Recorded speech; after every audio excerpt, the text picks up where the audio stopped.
Bordeaux, bastion, gilet jaune, est un petit Paris, une ville en forte croissance devenue rapidement très chère, renvoyant les plus modestes à la périphérie, affirme le sociologue Frédéric Meyrat qui y a scruté le mouvement pour une vaste étude nationale.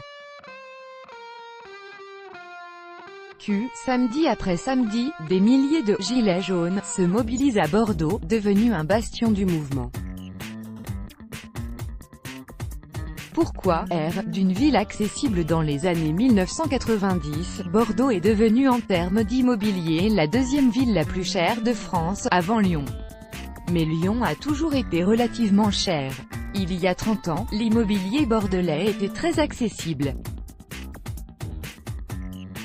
Il y avait des zones très populaires, les quartiers de Saint-Michel, Bacalan. La politique de rénovation menée par le maire Alain Juppé, un embellissement réussi, a eu des effets pervers.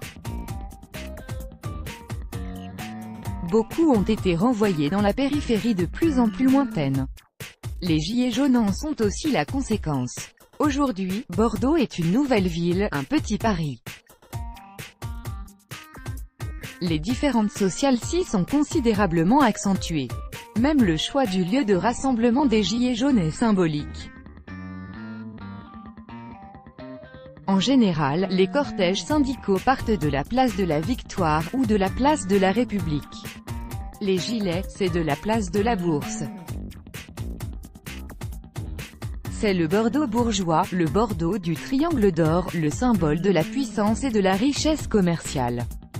Bordeaux fait aussi partie d'une ligne qui va de Rouen à Marseille, une France de l'Ouest moins industrialisée. Les gilets jaunes, c'est une mobilisation pour des services publics, des services de proximité. Il y a aussi une dynamique de mobilisation. À Bordeaux, on sait qu'il va y avoir du monde. C'est très agréable. Les gens viennent, reviennent. Le monde attire le monde.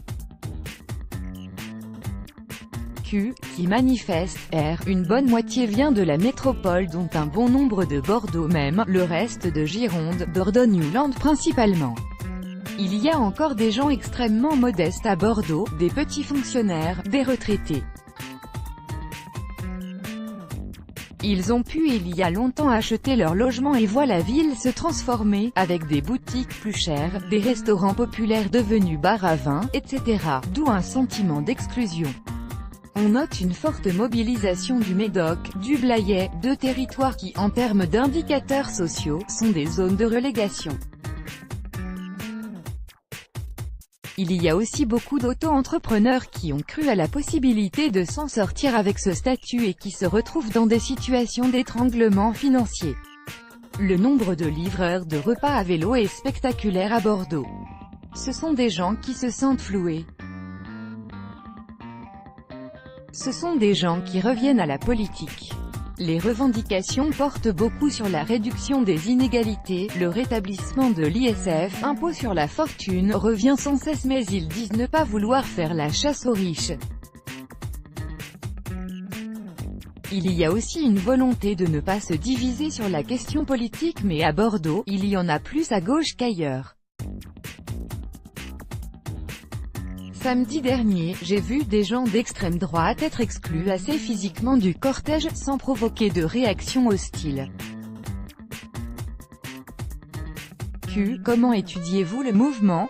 L'étude nationale est menée par 80 chercheurs en sociologie, sciences politiques, des géographes, etc., qui ont fait remplir depuis le 17 novembre, début du mouvement, 600 questionnaires dans les manifestations et sur les ronds-points. Elle est coordonnée par le Centre Émile Durkheim de Sciences Po Bordeaux.